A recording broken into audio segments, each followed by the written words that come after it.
Mark, very welcome to the mother of all talk shows. Thanks for joining us at this hour. I'm most grateful.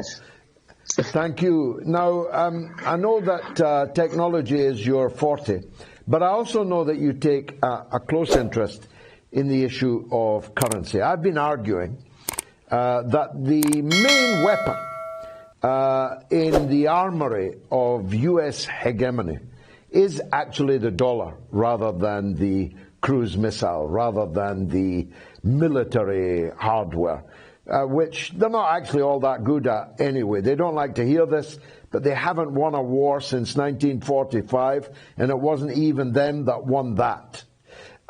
So how have they remained the global hegemon all this time? The answer surely lies in Bretton Woods, and it lies in the Saudi oil deal with them, which led to Saudi Arabia pricing its oil in dollars.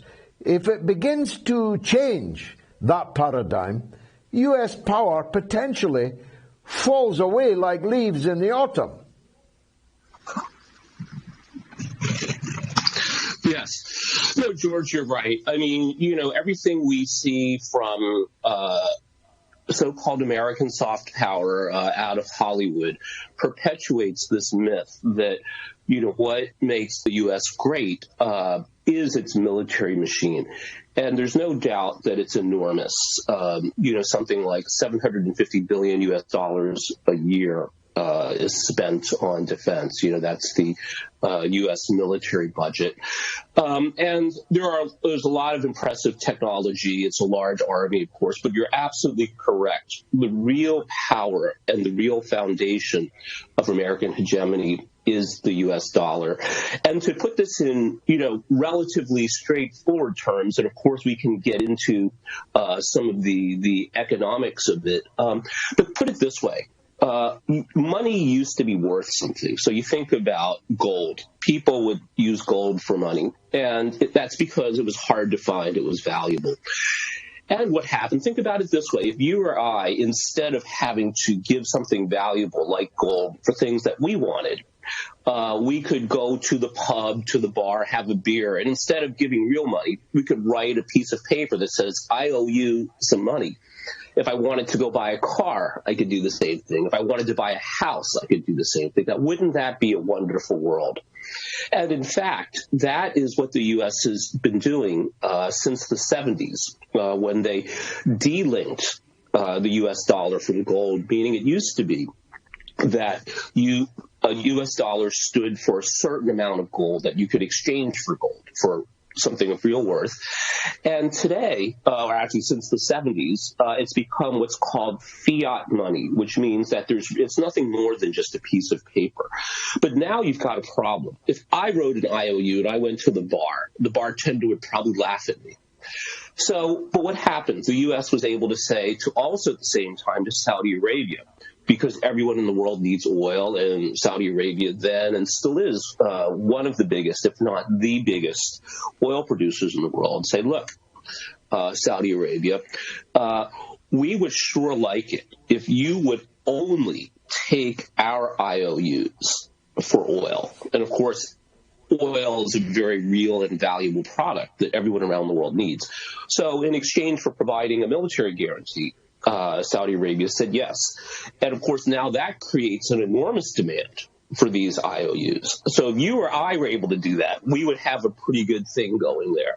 And in fact, that is what has been happening. Now, the problem with this, though, is that once you get addicted to doing something like this, you tend to write more and more IOUs for more and more stuff. And that's one way we could understand inflation, which, of course, is skyrocketing today, not just because of the unfortunate events in Ukraine and the food and energy crises that it's causing, but just in general. It's very hard for anybody to restrain their desire for things, but it's even harder where you have to try to persuade people to support you in a two-party system. And the best way to do that is just promise to give them more stuff. And so you then have more and more of these IOUs. So, George, you're absolutely correct. That is, I think that this is really the root and the foundation of American power, American hegemony. And we're in a very interesting time now in that because of the unfortunate events in Ukraine, the U.S. has launched not only a military war and a propaganda war, but also an economic war against Russia. And the economic war is the one that I think is more important and doesn't get nearly as much attention. So I'm really glad that we have the opportunity to talk about this today. But in this economic war, what the U.S. has done is it's seized Russian assets, including the assets of the central bank. Now, here's the big problem with these U.S. IOUs then, is the U.S. at the same time is saying, well, you can also use these IOUs because you can trust us that we will be fair-minded, essentially referees of the financial system. And, you know, the U.S., we know that follow the geopolitical scene can be very, very difficult to deal with at the country level because every 4 years there's a presidential election and there can be a 180-degree pivot in direction. So, you know, if you're a country, you're a Germany, you're, you know, another country, a UK even, and the U.S. says one thing, and then 4 years later says, well, sorry, we've changed our mind. We want to go in another direction.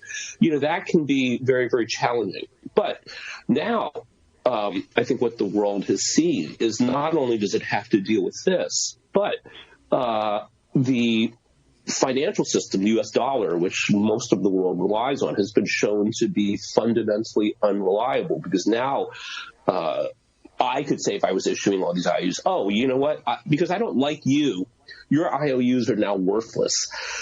So this is, I think, really going to create a problem in the long term for the U.S. I hope I didn't go on too long about that, but you No, you didn't. It was a positively brilliant answer. And what I was just thinking, if American imperialism is a paper tiger, we didn't know it was an IOU paper tiger. I think the metaphor is brilliant. But they've run out of road on it because China is increasingly capable of not only eating its lunch, but actually taking over the IOU business. It is increasingly capable of being a reserve currency itself, isn't it? Well, we really have to see, George. I mean, clearly, and again, if we go back just to the basics, why would anyone want U.S. dollars or Chinese yuan? And at the end of the day, we really don't care about these pieces of paper. And in fact, today, they're really not pieces of paper. They're just bits in the digital world. And, you know, we transfer a number from one account to another account. But anyway, it's useful to think about it as these pieces of paper. So why do we even want these pieces of paper? It's because we can exchange them for stuff we actually want. It could be a cup of coffee. It could be a nice dinner. It could be, you know, a vacation. And ultimately what it comes down to is who's producing the stuff that people want. So we've known for decades that China is known as the workshop of the world, but increasingly China's making not just low-end things or, you know, relatively low value-add things like shoes, clothing, toys, but increasingly moving up to, say, 5G equipment, you know, the world's most advanced smartphones. Companies like Huawei are doing this. So what you need, though, is that the people in China don't want dollars because people in China spend yuan. So at the end of the day, whoever's making the most valuable stuff, sooner or later, their currency becomes the most sought after. Now, again, but if you have commandeered the choke points of the global financial system, so not just enforcing the use of the dollar for things like oil, but you also control the electronic network that allows banks and through banks, everyone else around the world to move money around the world. Now you've got something. So even if you're not producing as many things as other people want, and there may be a country that's producing more of them, this is, again, the stranglehold and I think the foundation of American hegemony. And you're right that we're seeing this challenge today, and it's not just by China. So I should say that, as you know, and I'm sure many people in the audience know, that India has recently came out and said, we're going to work with Russia and set up a rupee-ruble payment system that avoids the dollar, using the dollar and going through SWIFT. So SWIFT is the interbank network that, even though it's headquartered in Brussels, is actually really controlled by the U.S. So we're seeing some cracks here, and I think that there's been enormous resentment around the world at dollar hegemony, and sometimes, what feels to many people like the capricious use and abuse of the system. But this might be the final element that really undermines the system. Not to say the dollar will go away. Again, the U.S.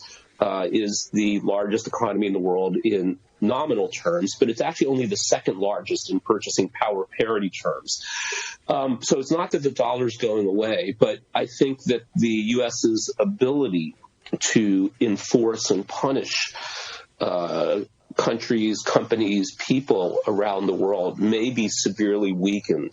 And as I wrote in a recent piece, that the U.S.'s launching of these 3 wars against Russia was intended to solve a problem, but it might have created an even worse problem for itself. And, as then President Obama allegedly said about Joe Biden, never underestimate Joe's ability to F things up, that here, the intended cure for a problem might be far worse than what they're trying to solve. Or, as a famous Chinaman put it, sometimes they struggle to lift a huge stone only to drop it on their own feet. Andy Mock, you are a star. We'll have you back on the show if you